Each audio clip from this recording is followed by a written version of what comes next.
we are dealing with the life and death of a former god, but there's no reason to hurry with this. This city was destroyed by heavy bombardment and intense doses of neutrino rays that killed all known forms of life on this planet. Okay, I don't understand this part. Neutrino rays.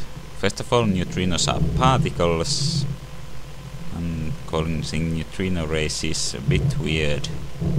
Although admittedly all matter exists both as waveform and particle, but oh well. And for other thing, neutrinos, they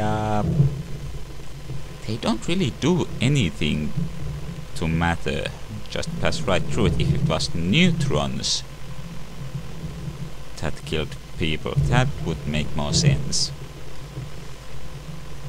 Admiral Vlicht, commander of the Klingon flagship Klirta. A Klingon guard. A big Klingon guard. A big Klingon guard with his disruptor ready to fire on anyone who gives him trouble.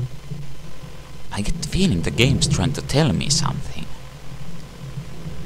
This bench is marked with the symbol of the Klingon Court of High Justice. The two triangles of words and blood linked together.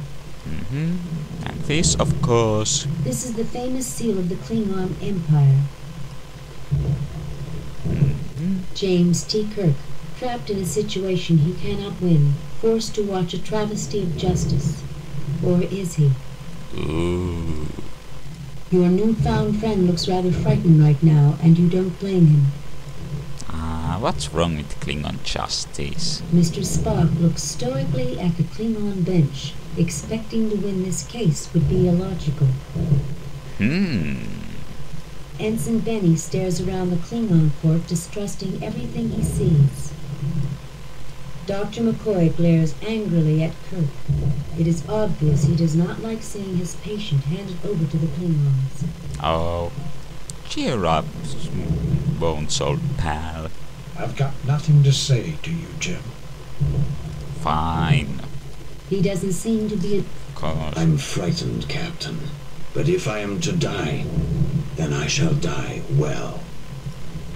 Captain, I estimate the odds of this court acquitting Quetzalcoatl at 0.086%.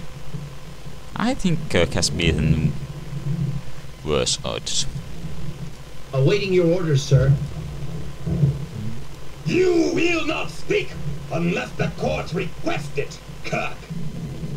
I like that guy's voice acting here. How amusing. Federation weaklings. Who are you calling a weakling? I've had tougher girlfriends than you, pal. Ensign. But I did, sir. Lieutenant Hildebrand is a third dan in karate. Toughest fighter I've ever known. Good point. You will act with the discipline of a Federation officer, Ensign, or you will return to the Enterprise. Do I make myself clear? Yes, sir. I'm not sure if there's any... Low-level radiation within safety limits, but you wouldn't want to spend more than a few days here. Oh, you can... Nothing to report. Nothing to report, Captain. Nothing to report. Nothing to report. Okay, what about medical scans? He's still weak from the operation. There's nothing there required.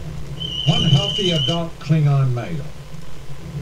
There's nothing there required. Fine, let's proceed with the actual trial. So, Kirk, we finally meet. I had thought it would be in battle, but the universe holds many surprises. There's nothing less appealing than a gloating Klingon, Vlicht. Let's get this trial underway. Stick around, Vlicht. There are more surprises awaiting. Why does every Klingon tell me they expected to meet me in battle? You really have a one-track mind. This is probably the most dialogue-heavy mission in the entire game. And you get most of your extra points by picking proper responses. There's nothing less appealing than a... So be it! This begins the trial of the entity Quetzalcoatl, who is charged with impersonating a Klingon, stirring dissent, encouraging cowardice, and treason in the highest degree. Wait. He's not in any way member of the Klingon Empire, so how can you judge him of treason? Isn't treason something you commit against your own governmental people?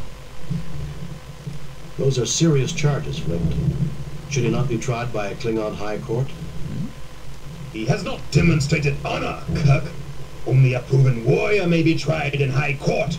Principles of honor are not applicable to his defense. Ooh. And he speaks like a Mongol or something.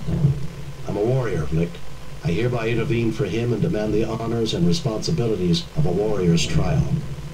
And this trial is a mockery for the entire galaxy to see. Oh, well, I'm afraid you're on your own, Quetzalcoatl. Let's fight. I'm a warrior, Flick. I hereby intervene for him and demand the honors and responsibilities of a warrior's trial. A Federation officer claiming the rights of a Klingon warrior. How dare you insult me, Kirk? I've faced Klingons both in personal and ship-to-ship combat. Your own records will confirm this. If I'm not worthy of their honors, why didn't they kill me? That oversight, Kirk, is easily rectified. Ooh, are we going to have a duel? You and your 3 companions may face the test that we set for the Defender. Then we shall see if you are as worthy as a Klingon. Do this test include personal duel with Kenka? I want your word of honor, Flick, that Quetzalcoatl will not be harmed while we take these tests. Very well. You have my word. Captain Calarax, transport them to the test of life. That's a fancy name for a Klingon thingy. What is this place? Not much is known about Hakur, Ensign. This would appear to be some sort of a mining installation.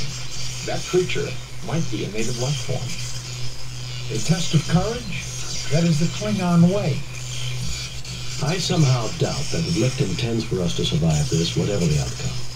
We're the only thing that stands between him and the killing of Quetzalcoatl that he can justify. Why should he worry about justification, Captain? He's a Klingon. Murder is as natural to them as breathing. That's not true, Ensign. However, I suspect that Flick's attack on Hakur exceeded his orders. He needs Quetzalcoatl as a scapegoat, and he needs a fair trial to avoid an inquiry of his own actions. And our deaths will be the only way we can get it. Great. Okay, and his lightning thing is annoying me with his crackling. What is A field of static lightning. It seems to be moving in a purposeful manner. Really? Spock? This creature is composed of electrical fields. I would not recommend approaching it. A metal projectile might disrupt its fields and render it harmless. Oh, Poppycock. We'll just shoot it. No effect. No effect. Well, James T. Kirk, hero of the galaxy. or at least small part of it. Your ever-logical friend, Spock. Metal projectile.